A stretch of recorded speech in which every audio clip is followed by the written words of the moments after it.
اس نے مستحکم آواز میں کہا۔ اس نے پستول سالار کی طرف نہیں کیا، صرف اپنے ہاتھ میں رکھا تھا۔ گاڑی کا لاک۔ اس نے بات ادھوری چھوڑتے ہوئے سالار سے کہا۔ سالار نے غیر ارادی طور پر اپنی طرف موجود بٹن دبا کر لاک کھول دیا۔ امامہ نے دروازہ کھول دیا۔ وہ اب پستول اپنی گود میں موجود بیگ میں رکھ رہی تھی۔ دونوں کے درمیان مزید کوئی بات نہیں ہوئی۔ امامہ نے گاڑی سے باہر نکل کر اس کا دروازہ بند کر دیا۔ سالار نے اسے تیز قدموں کے ساتھ ایک قریب آتی ہوئی وین کی طرف جاتے اور پھر اس میں سوار ہوتے ہوئے دیکھا۔ اس کی قوت مشاہدہ بہت تیز تھی۔ وہ کسی بھی شخص کے چہرے کو پڑھ سکتا تھا اور اس سے اس چیز پر بڑا زم تھا، مگر وہاں اس دھند آلود سڑک پر گاڑی پر بیٹھے ہوئے اس نے اعتراف کیا وہ امامہ ہاشم کو نہیں جان سکا تھا۔ وہ اگلے کئی منٹ اسٹیئرنگ پر دونوں ہاتھ رکھے بے یقینی کے عالم میں وہیں بیٹھا رہا تھا۔ امامہ ہاشم کے لیے اس کی ناپسندیدگی میں کچھ اور اضافہ ہو گیا تھا۔ وہ واپسی پر دھند کی پرواہ کیے بغیر پوری رفتار سے گاڑی چلا کر آیا تھا۔ پورا راستہ اس کا ذہن اسی ادھیڑ پن میں لگا ہوا تھا۔ اس نے پستول آخر کہاں سے نکالا تھا؟ وہ پورے وثوق سے کہہ سکتا تھا کہ جس وقت وہ وضو کے لیے پاؤں دھو رہی تھی تو وہ پستول اس کی پنڈل کے ساتھ نہیں تھا، ورنہ وہ ضرور اسے دیکھ لیتا۔ بعد میں نماز پڑھنے کے دوران بھی وہ بغور اسے سر سے پاؤں تک دیکھتا رہا تھا۔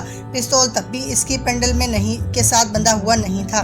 وہ برگر کھانے اور چائے پینے کے بعد بھی گاڑی میں آ کر بیٹھ گئی تھی اور وہ کچھ دیر بعد گاڑی میں آیا تھا۔ یہ یقیناً گاڑی میں موجود اس کے بیگ میں ہی ہوگا۔ وہ اندازے لگاتا رہا۔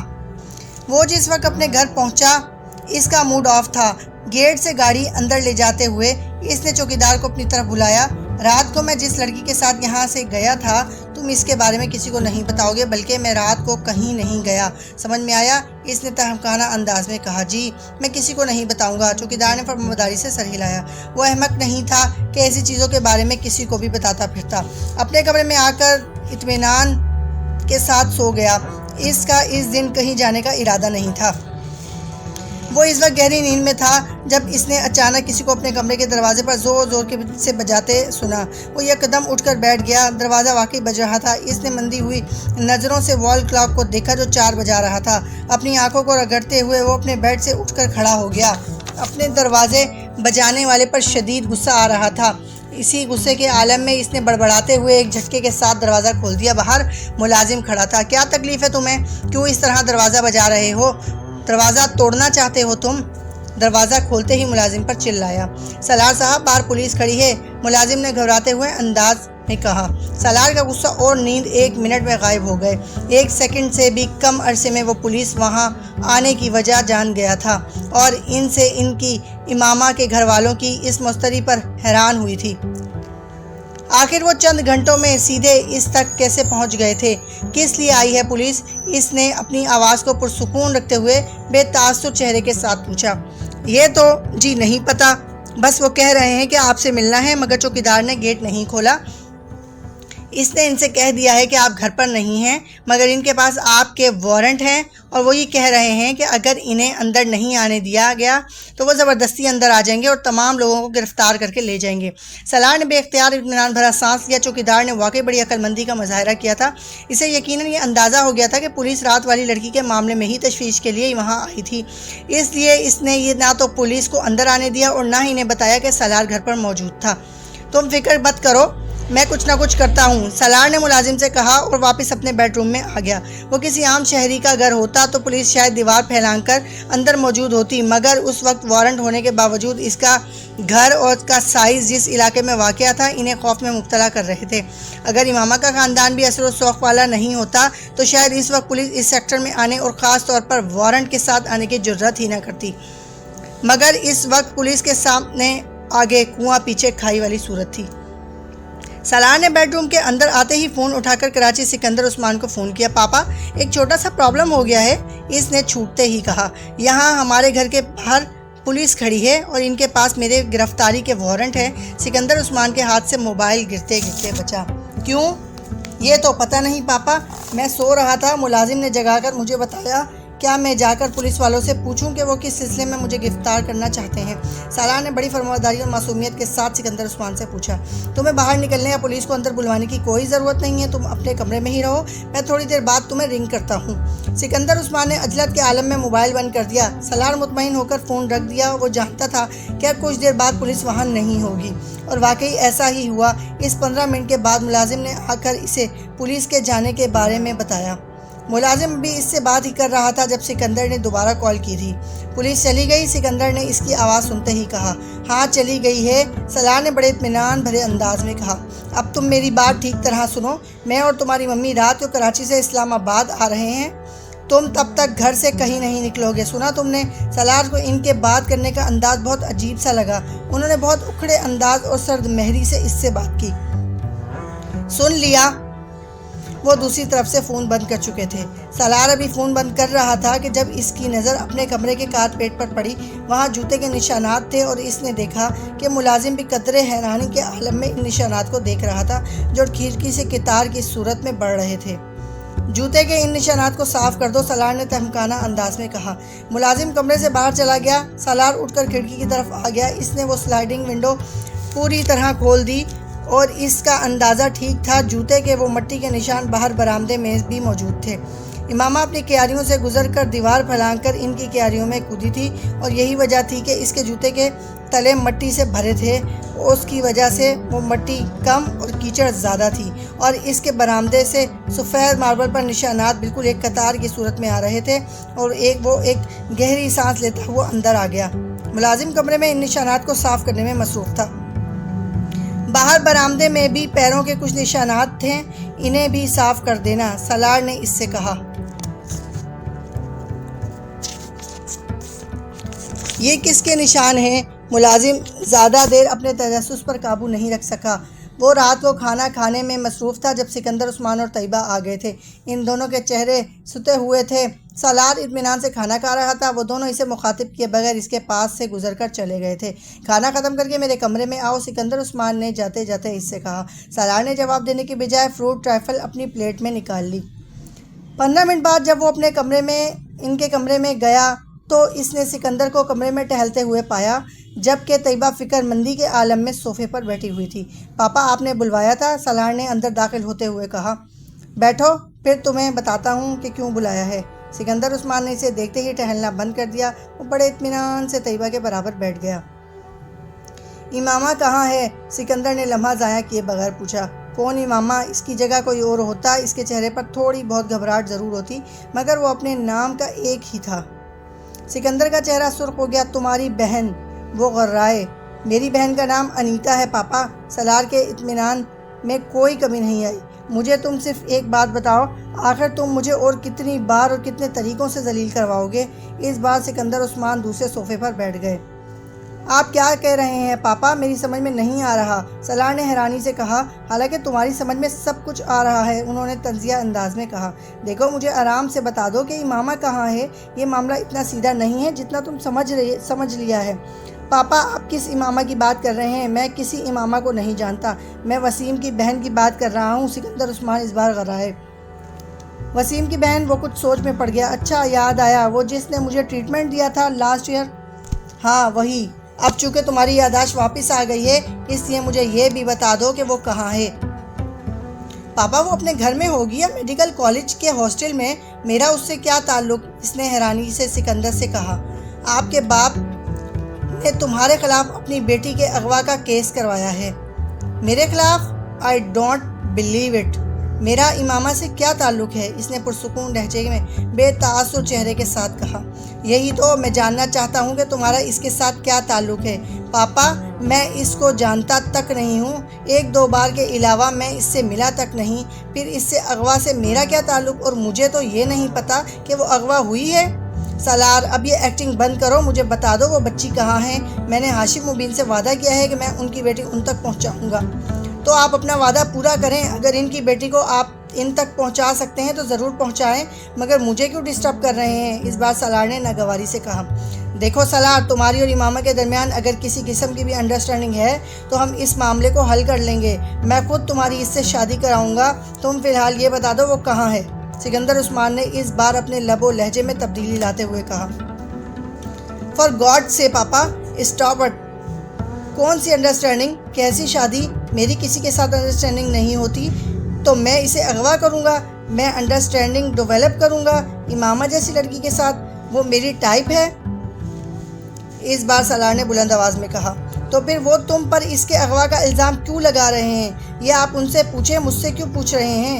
اس نے ناگواری کے ساتھ جواب دیا۔ آج ہاشم مبین کہہ رہے ہیں، کل کو کوئی اور آ کر کہے گا آپ مجھ پر چلانا شروع کر دیں گے۔ میں نے آپ کو بتایا ہے میں سو رہا تھا جب پولیس آ کر باہر کھڑی ہو گئی، اور اب آپ آ گئے ہیں اور آتے ہی مجھے تو یہ تک نہیں پتا کہ وسیم کی بہن اغوا ہوئی ہے یا نہیں۔ آخر وہ لوگ مجھ پر الزام کیوں لگا رہے ہیں؟ کیا ثبوت ہے ان کے پاس؟ میں نے ان کی بیٹی کو اغوا کیا ہے، اور بالفرض میں نے بھی اغوا کیا ہے، تو کیا میں یہاں اپنے گھر بیٹھا رہوں گا؟ مجھے اس وقت اس لڑکی کے ساتھ ہونا چاہیے۔ سالار تلخی سے بولتا رہا۔ مجھے ایس پی سے تمہارے کیس کی تفصیلات کا پتہ چلا ہے۔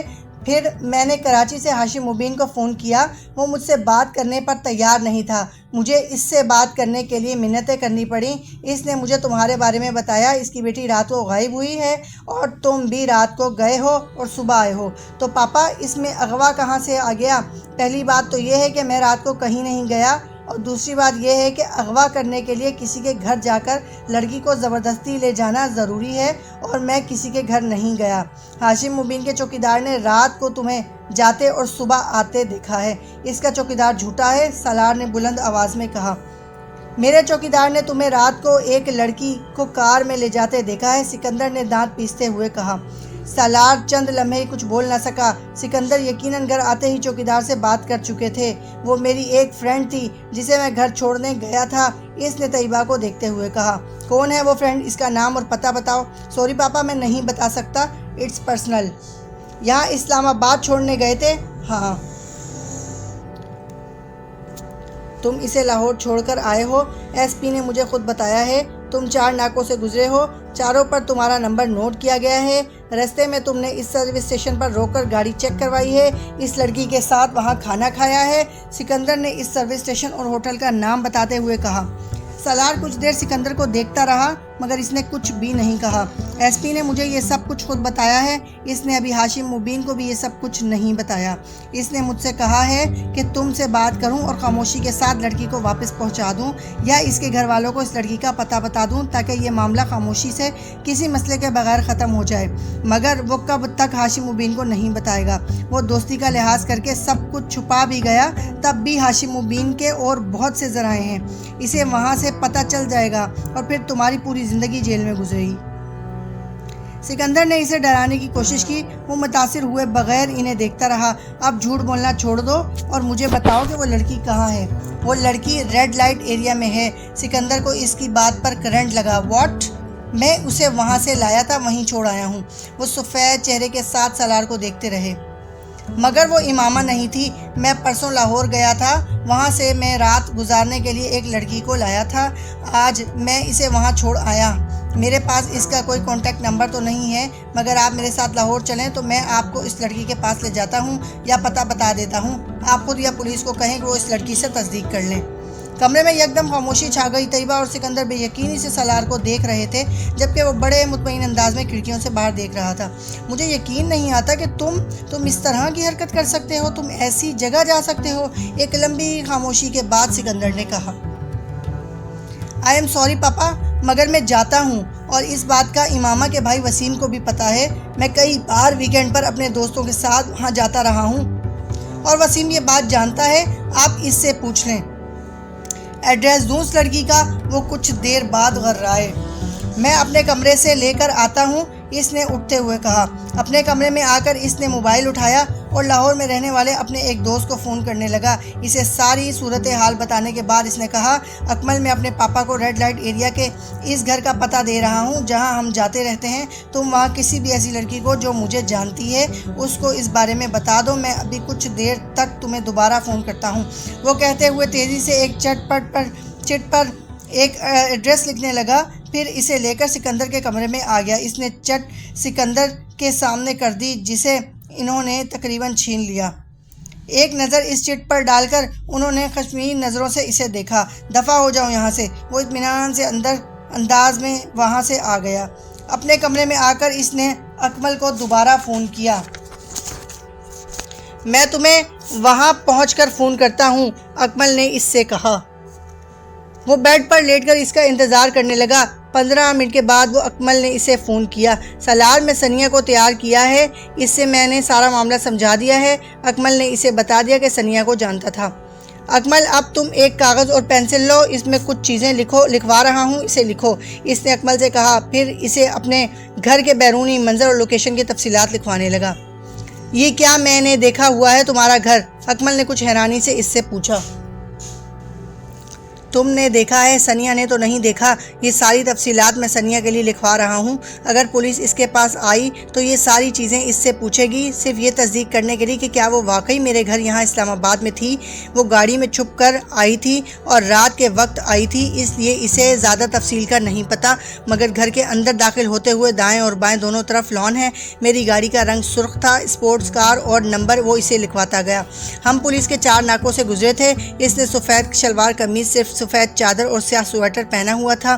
رستے میں ہم اس نام کے سروس اسٹیشن پر رکے تھے۔ سالار نے نام بتایا۔ سروس اسٹیشن اور ہوٹل وہ دھند کی وجہ سے صحیح طرح نہیں دیکھ سکی تھی۔ سالار یہ کے بعد دیگرے ہر چیز کو تفصیل سے لکھواتا گیا۔ سروس اسٹیشن پر گاڑی ٹھیک کروانے والے آدمی سے لے کر چائے بنوانے والے لڑکے کے حلیے تک، اس کمرے کی تفصیلات، انہوں نے کیا کھایا تھا، سالار اور لڑکے کے درمیان کیا گفتگو ہوئی تھی، اس نے چھوٹی چھوٹی تفصیلات اسے لکھوا دی تھی۔ اس نے اپنے گھر کے پرج سے لے کر اپنے کمرے تک کے راستے اور اپنے کمرے کا تمام حلیہ بھی اسے نوٹ کروا دیا تھا۔ سنیا سے کہو کہ یہ سب کچھ رٹ لے، اس نے اکمل کو آخری ہدایت دی اور فون بند کر دیا۔ فون بند کر کے وہ بیڈ پر بیٹھا ابھی کچھ سوچ رہا تھا کہ سکندر عثمان اچانک دروازہ کھول کر اس کے کمرے میں آ گئے۔ اس لڑکی کا کیا نام ہے؟ سنیا، سالار نے بے اختیار کہا۔ سکندر عثمان مزید کچھ کہے بغیر کمرے سے نکل گئے۔ ان کے جانے کے بعد سالار کو اس وکیل کا خیال آیا جس کے ذریعے انہوں نے ہاشم مبین احمد سے رابطہ کیا تھا۔ اس وکیل کو ہائر کرنے والا بھی حسن ہی تھا اور سالار سکندر کے نام سے وہ وکیل بھی واقف نہیں تھا، مگر سالار کے لیے قابل تشویش بات اس میں حسن انوالو تھا۔ ہاشم مبین احمد اس کے وکیل حسن اور حسن سے اس تک بہت آسانی پہنچ سکتے تھے۔ اس نے اگلا فون حسن کو کیا اور حسن کو سارے معاملے کی نوعیت سے آگاہ کیا۔ میں تمہیں پہلے ہی ان سب سے منع کر رہا تھا، اس نے چھوٹتے ہی سالار کو کہا۔ میں وسیم اور اس کی فیملی کو بہت اچھی طرح جانتا ہوں اور ان کے اثر و شوق سے بھی بخوبی واقف ہوں، وہ بولتا جا رہا تھا۔ سالار نے کچھ اکتاہٹ بڑے لہجے میں اسے ٹوکا۔ میں نے تمہیں فون اپنے مستقبل کا حال جاننے کے لیے نہیں کیا، میں صرف ایک خطرے سے آگاہ کرنا چاہتا ہوں۔ کس خطرے سے؟ حسن چونکا۔ تم نے جو وکیل ہائر کیا تھا وہ اس کے ذریعے تم تک اور پھر مجھ تک بآسانی پہنچ سکتے ہیں، سالار نے اس سے کہا۔ نہیں، وہ مجھ تک نہیں پہنچ سکتے، حسن نے اس کی بات پر قدرے لاپرواہی سے کہا۔ کیونکہ میں نے سارا کام پہلے ہی بہت محتاط ہو کر کیا ہے۔ وہ وکیل بھی میرے اصلی نام اور پتے سے واقف نہیں ہے، اسے جو ایڈریس اور فون نمبر میں نے دیا تھا وہ جعلی تھا۔ سالار بے اختیار مسکرایا۔ اسے حسن سے ایسی عقل مندی اور چالاکی کی توقع رکھنی چاہیے تھی، وہ ہر کام بڑی صفائی سے سر انجام دینے کا ماہر تھا۔ میں صرف اس کے پاس ایک بار گیا تھا اور فون پر ہی رابطہ کیا تھا، اور اس ملاقات میں بھی میرا حلیہ بالکل مختلف تھا۔ میں نہیں سمجھتا کہ میرے حلیے سے ہاشم مبین احمد تک پہنچ سکتے ہیں، اور اگر وہ پہنچ گئے تو پتہ نہیں، اس کے تو بارے میں نے نہیں سوچا، حسن نے صاف گوئی سے کہا۔ کیا یہ بہتر نہیں ہے کہ تم کچھ دنوں کے لیے غائب ہو جاؤ اور یوں ظاہر کرو کہ جیسے تمہاری یہ غیر موجودگی کچھ ضروری کاموں کے لیے تھی؟ سالار نے اسے مشورہ دیا۔ اس سے بہتر مشورہ بھی میرے پاس ہے، میں اس وکیل کو کچھ روپے دے پہنچا کر یہ ہدایت کر دیتا ہوں کہ ہاشم مبین یا پولیس کے پہنچنے پر وہ انہیں میرا غلط حلیہ بتائے، کم از کم اس طرح فوری طور پر کسی پریشانی کا شکار نہیں ہوں گا، اور ان ہی دنوں میں ویسے بھی چند ہفتوں کے لیے انگلینڈ جا رہا ہوں، حسن نے بتایا۔ پولیس اگر پہنچ بھی گئی تو تب بھی میں ان کی پہنچ سے بہت دور ہوں گا، مگر مجھے یہ یقین نہیں ہے کہ وہ مجھ تک پہنچ سکیں گے، اس لیے تم اطمینان رکھو۔ اگر تم واقعی اتنے بے فکر اور مطمئن ہو تو ٹھیک ہے، ہو سکتا ہے وہ تم تک نہ ہی آئیں، مگر میں نے پھر بھی سوچا کہ میں تمہیں بتا دوں، سالار نے فون بند کرتے ہوئے اس سے کہا۔ ویسے تم اس لڑکی کو اب لاہور میں کہاں چھوڑ کر آئے ہو؟ لاہور کی ایک سڑک پر چھوڑ آیا ہوں، اس کے علاوہ اور کہاں چھوڑ سکتا تھا؟ اس نے اپنے محل و وقوع اور حدود رابعہ کے بارے میں کچھ نہیں بتایا، بس وہ چلی گئی۔ عجیب بے وقوف ہو، کم از کم تم تو اس سے اس کا ٹھکانہ پوچھنے کا حوصلہ رکھتے تھے۔ ہاں، مگر مجھے اس کی ضرورت نہیں پڑی، سالار نے دانستہ امامہ سے آخری بار ہونے والی اپنی گفتگو گول کر دی۔ میں حیران ہوں کہ تم اب کس طرح کے معاملات میں انوالو ہونے لگے ہو۔ اپنی ٹائپ کی لڑکیوں کے ساتھ انوالو ہونا دوسری بات ہے، مگر وسیم کی بہن جیسی لڑکیوں کے ساتھ انوالو ہو جانا، تمہارا ٹیسٹ بھی دن بہ دن گرتا جا رہا ہے۔ میں انوالو ہوا ہوں؟ تم واقعی عقل سے پیدل ہو، اور نہ کم از کم اس طرح کی بات مجھ سے نہ کرتے۔ ایڈونچر اور انوالومنٹ میں زمین آسمان کا فرق ہوتا ہے، حسن صاحب، سالار نے طنزیہ لہجے میں کہا۔ اور آپ نے یہ فاصلہ ایک ہی چھلانگ میں طے کر لیا ہے سالار صاحب، حسن نے بھی اس کے انداز میں جواب دیا۔ تمہارا دماغ خراب ہے اور کچھ نہیں، اور تمہارا دماغ مجھ سے زیادہ خراب ہے، ورنہ اس طرح کی حماقت کو ایڈونچر کبھی نہ کہتے۔ حسن بھی بے قدرے جھنجھلایا ہوا تھا۔ اگر تم نے میری مدد کی ہے تو اس کا یہ مطلب نہیں ہے کہ تمہارے منہ میں جو آئے تم مجھے کہہ سکتے ہو۔ سالار کو اس کی بات پر اچانک غصہ آیا۔ ابھی میں نے تمہیں کچھ بھی نہیں کہا ہے۔ تم کس بات کی طرف اشارہ کر رہے ہو؟ یہ ٹیسٹ والی بات کی طرف یا دماغ خراب ہونے والی بات کی طرف؟ حسن نے اسی انداز میں اس غصے سے متاثر ہوتے بغیر پوچھا۔ اچھا اب منہ بند کر لو، فضول بحث مت کرو۔ اس وقت ان تمام باتوں کو کرنے کا مطلب گڑے مردے اکھاڑنا ہے۔ حسن اب سنجیدہ تھا۔ فرض کرو پولیس کسی صورت ہم تک پہنچ جاتی ہے اور پھر وہ امامہ کا اتا پتہ جاننے کی کوشش کرتی ہے تو ہم کیا بتائیں گے؟ اور میں نہیں سمجھتا کہ وہ کبھی بھی اس بات پر یقین کریں گے کہ امامہ کے بارے میں تمہیں کچھ پتہ ہی نہیں ہے۔ اس وقت تم کیا کرو گے؟ کچھ بھی نہیں کروں گا، میں ان سے بھی وہی کہوں گا جو میں تم سے کہہ رہا ہوں، اس نے بلند آواز میں کہا۔ ہاں، اور سارا مسئلہ تمہارے اس بیان سے ہی شروع ہوگا۔ میں امامہ کے بارے میں نہیں جانتا ہوں، حسن نے اس جملے کا دہرایا۔ تمہیں اچھی طرح اندازہ ہونا چاہیے کہ وہ ہر قیمت پر امامہ تک پہنچنا چاہیں گے۔ یہ بہت بعد کی بات ہے۔ میں امکانات اور ممکنات پر غور کر کے پریشان نہیں ہوتا۔ جب وقت آئے گا دیکھا جائے گا، سالار نے لاپرواہی سے کہا۔ تم سے مجھے صرف یہ مدد چاہیے کہ تم اس سارے معاملے کو راز ہی رکھو اور پولیس کے ہتھے نہ لگو۔ تمہارے کہے بغیر بھی میں یہ وہی کرتا۔ ویسے بھی میں اگر پکڑا گیا تو وسیم کو منہ دکھانے کے قابل نہیں رہوں گا۔ اس بار تم نے مجھے واقعی بڑی صورتحال سے دوچار کیا ہے۔ اوکے، میں فون بند کر رہا ہوں کیونکہ تم پر بھی وہی دور پڑنے والا ہے، وہی نصیحتیں اور پچھتاوا۔ You are acting like my father. Salar نے کھٹکاہٹ سے فون بند کر دیا۔ اس کا ذہن پچھلی رات کے بارے میں سوچ رہا تھا اور اس کے ماتھے کی تیوریاں اور بل بہت نمایاں تھے۔ میں کبھی سوچ بھی نہیں سکتا تھا کہ اس حد تک گر جائے گا۔ ریڈ لائٹ ایریا مائی فٹ۔ کبھی میرے خاندان کی پچھلی 7 نسلوں سے بھی کوئی وہاں نہیں گیا، اور یہ لڑکا کیا ہے جو میں نے اسے نہیں دیا؟ کیا ہے جس کی کمی رہنے دی ہے؟ اسے دیکھو، خودکشی کی کوشش کرتا پھرتا ہے، اور کبھی ریڈ لائٹ ایریا۔ میرے اللہ، آخر کس حد تک جائے گا یہ؟ سکندر عثمان نے اپنا سر تھام لیا۔ مجھے تو گھر کے ملازموں پر بھی بہت زیادہ اعتراض ہے۔ آخر کیوں اس لڑکی کو انہوں نے اندر آنے دیا؟ گھر کے معاملات پر نظر رکھنی چاہیے انہیں، طیبہ نے بات کا موضوع بدلتے ہوئے کہا۔ گھر کے معاملات اور مالک کے معاملات پر نظر رکھنے میں زمین آسمان کا فرق ہوتا ہے۔ یہاں معاملہ گھر کا نہیں تھا، مالک کا تھا، سکندر نے طنزیہ لہجے میں کہا۔ اور پھر اس میں سے کسی نے بھی کسی لڑکی کو یہاں آتے نہیں دیکھا۔ وہ کہتا ہے وہ اسے اسی دن لایا تھا۔ چوکیدار کا کہنا ہے کہ ایسا نہیں ہوا۔ اس نے اس کے ساتھ لڑکی کو آتے نہیں دیکھا۔ ہاں، جاتے ضرور دیکھا ہے۔ ملازموں کا بھی یہی کہنا ہے۔ انہوں نے تو نہ کسی لڑکی کو آتے دیکھا اور نہ ہی جاتے دیکھا، سکندر نے کہا۔ اس کا مطلب ہے کہ وہ یقیناً اس لڑکی کو اچھی طرح چھپا کر لایا ہوگا۔ شیطانی دماغ ہے اس کا، یہ تم جانتی ہو۔ صرف یہ دعا کرو کہ یہ سارا معاملہ ختم ہو جائے، ہاشم مبین کی بیٹی مل جائے اور ہماری جان چھٹ جائے، تاکہ ہم اس کے بارے میں کچھ سوچ سکیں، سکندر عثمان نے کہا۔ میری تو سمجھ میں نہیں آتا کہ آخر مجھ سے ایسی کون سی غلطی ہو گئی ہے جس کی سزا مجھے مل رہی ہے۔ میری تو سمجھ میں نہیں آتا میں کیا کروں۔ وہ بے حد بے بس نظر آ رہے تھے۔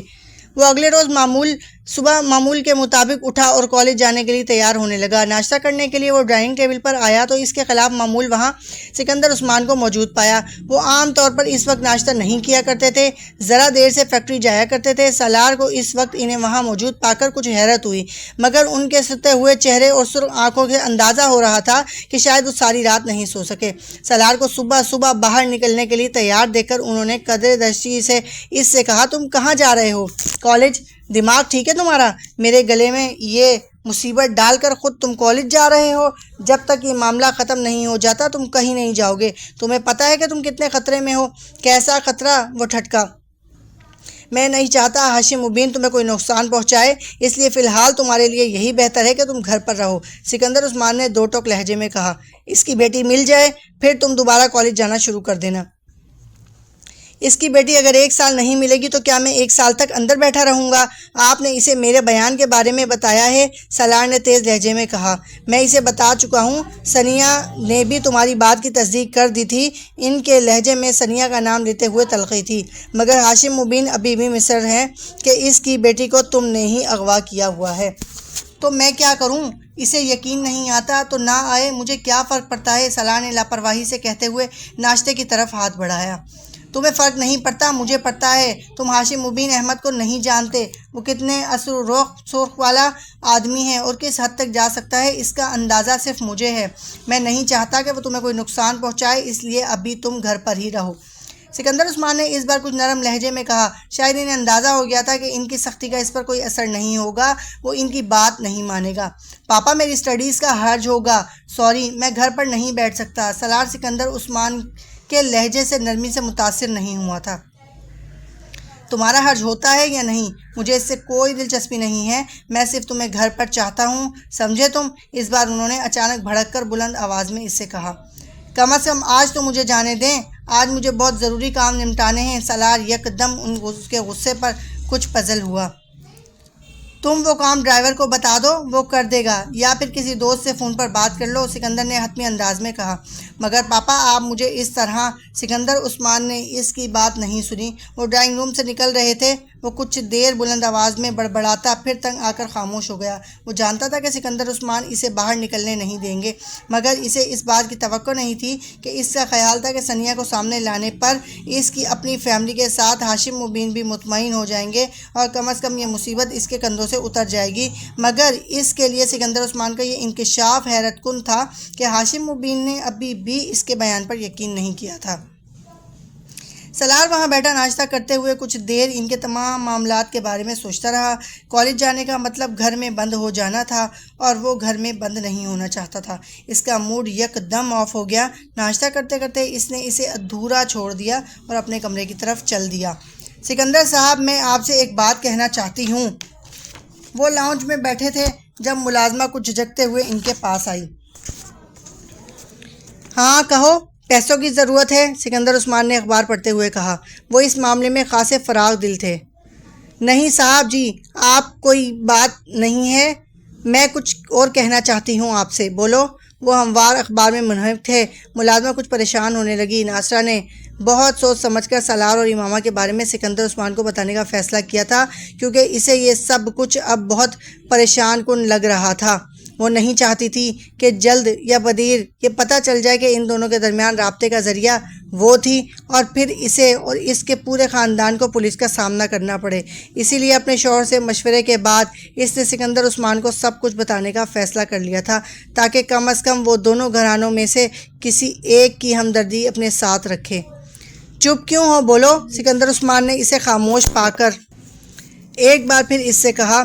ان کی نظریں بھی اخبار پر جمی ہوئی تھیں۔ سکندر صاحب میں آپ کو سالار صاحب کے بارے میں کچھ بتانا چاہتی ہوں، ناصرہ نے بالآخر ایک طویل توقف کے بعد بولا۔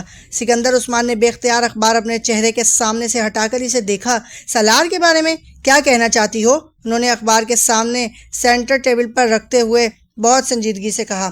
سالار صاحب اور امامہ بی بی کے بارے میں کچھ باتیں بتانا چاہتی ہوں۔ سکندر عثمان کا دل بے اختیار اچھل کر حلق میں آ گیا۔ کیا؟ بہت دن پہلے ایک دن سالار صاحب نے مجھ سے کہا تھا میں ان کا موبائل اپنی بیٹی کے ہاتھ امامہ بی بی کو پہنچا دوں۔ سکندر عثمان کو لگا دوبارہ کبھی ہل نہیں سکیں گے، تو وہ ہاشم مبین احمد کا خیال اور اصرار ٹھیک تھا۔ ان کے بدترین قیاس اور اندازے درست تھے۔ پھر انہیں اپنی آواز کسی کھائی سے آتی لگی۔ میں نے انکار کر دیا کہ یہ کام میں نہیں کر سکتی، مگر انہوں نے مجھے بہت دھمکایا۔ انہوں نے کہا کہ وہ مجھے گھر سے نکال دیں گے، جس پر مجبوراً میں نے وہ موبائل امامہ بی بی تک پہنچانے کے لیے تیار ہو گئی۔ اپنی پوزیشن کو محفوظ رکھنے کے لیے ناصرہ نے اپنے بیان میں جھوٹ کی آمیزش کرتے ہوئے کہا۔ پھر اس کے کچھ دن بعد ایک دن سالار صاحب نے کہا میں کچھ کاغذات امامہ بی بی تک پہنچا دوں اور پھر اسی وقت ان کاغذات کو واپس لے آؤں۔ میں نے اپنی بیٹی کے ذریعے وہ کاغذات بھی امامہ بی بی کے پاس پہنچا کر واپس منگوا لیے اور سالار صاحب کو دے دیے۔ میں نے سالار صاحب سے ان کاغذات کے بارے میں پوچھا مگر انہوں نے نہیں بتایا، مگر مجھے شک تھا کہ وہ شاید نکاح نامہ تھا، کیونکہ اس وقت سالار صاحب کے کمرے میں 5 لوگ موجود تھے، ان میں سے ایک کوئی مولوی بھی تھا۔ سکندر عثمان کو وہاں بیٹھے بیٹھے ٹھنڈے پسینے آنے لگے تھے۔ اور یہ کب کی بات ہے؟ امامہ بی بی کے جانے سے چند دن پہلے، ناصرہ نے کہا۔ تم نے مجھے اس بارے میں کیوں نہیں بتایا؟ سکندر عثمان نے درست لہجے میں کہا۔ میں بہت خوفزدہ تھی صاحب جی، سالار صاحب نے مجھے دھمکیاں دی تھی کہ اگر میں نے آپ کو یا کسی اور کو اس سارے معاملے کے بارے میں بتایا تو مجھے یہاں سے باہر پھینکوا دیں گے، ناصرہ نے کہا۔ وہ کون لوگ تھے؟ انہیں پہچانتی ہو؟ سکندر عثمان نے بے حد اضطراب کے عالم میں کہا۔ بس ایک کو، حسن صاحب تھے۔ اس نے سالار سے ایک دوست کا نام لیا، باقی اور کسی کو میں نہیں پہچانتی، ناصرہ نے کہا۔ میں بہت پریشان تھی، آپ کو بتانا چاہتی تھی مگر ڈرتی تھی کہ آپ میرے بارے میں کیا سوچیں گے، مگر اب مجھ سے برداشت نہیں ہوا۔ اور کون کون اس کے بارے میں جانتا ہے؟ سکندر عثمان نے کہا۔ کوئی بھی نہیں، بس میں، میری بیٹی اور میرا شوہر، ناصرہ نے جلدی سے کہا۔ ملازموں میں سے کسی کو اور کو کچھ پتہ ہے؟ توبہ کریں جی، میں کیوں کسی کو کچھ بتاتی؟ میں نے کسی کو کچھ نہیں بتایا۔ تم نے جو کیا اس کے بارے میں بعد میں طے کروں گا، مگر فی الحال تم بات ایک اچھی طرح ذہن نشین کر لو کہ تم کسی کو بھی اس سارے معاملے میں نہیں بتاؤ گی۔ اپنا منہ ہمیشہ کے لیے بند کر لو، ورنہ اس بار میں نہ صرف تمہیں واقعی اس گھر سے نکال دوں گا، بلکہ میں ہاشم مبین اور پولیس سے بھی کہہ دوں گا کہ یہ سب کچھ تم نے کروایا ہے۔ تم نے ہی ان دونوں کو گمراہ کیا تھا اور تم ہی ان دونوں کے پیغامات ایک دوسرے تک پہنچاتی رہی۔ پھر پولیس تمہارے ساتھ اور تمہارے خاندان کے ساتھ کیا کرے گی تمہیں یاد رکھنا چاہیے۔ تمہاری ساری عمر جیل کے اندر ہی گزر جائے گی۔ وہ غصے کے عالم میں اسے دھمکا رہے تھے۔ نہیں صاحب جی، میں کیوں کسی کو کچھ بتاؤں گی؟ آپ میری زبان کٹوا دیجیے گا اگر میرے منہ سے دوبارہ اس کے بارے میں ذکر سنیں۔ ناصرہ گھبرا گئی، مگر سکندر عثمان نے رکھائی کے ساتھ اس کی بات کاٹ دی۔ بس کافی ہے، تم یہاں سے جاؤ، میں تم سے بعد میں بات کروں گا، انہوں نے اسے جانے کا اشارہ کرتے ہوئے کہا۔ سکندر عثمان پریشانی کے عالم میں ادھر ادھر ٹہلنے لگے۔ اس وقت ان کے سر پر واقعی آسمان ٹوٹ پڑا تھا اور اس وقت انہیں پہلی بار سالار کے ہاتھوں بیوقوف بننے کا احساس ہو رہا تھا۔ وہ کسی ڈٹائی مہارت کے ساتھ اور بےہودگی سے ان سے جھوٹ پر جھوٹ بولتا اور انہیں دھوکہ دیتا گیا تھا۔ انہیں اس چیز کا احساس تک نہیں ہو سکا تھا کہ اگر ملازمہ انہیں یہ سب کچھ نہ بتاتی تو وہ ابھی بھی ٹانگ پر ٹانگ رکھے مطمئن بیٹھے ہوتے، یہی سوچ کر کہ سالار امامہ کے ساتھ انوالو نہیں ہے اور نہ ہی اس کی گمشدگی میں اس کا کوئی حصہ تھا۔ وہ چند دن گھر پر رہ کر ایک بار پھر کالج جانا شروع کر چکا تھا۔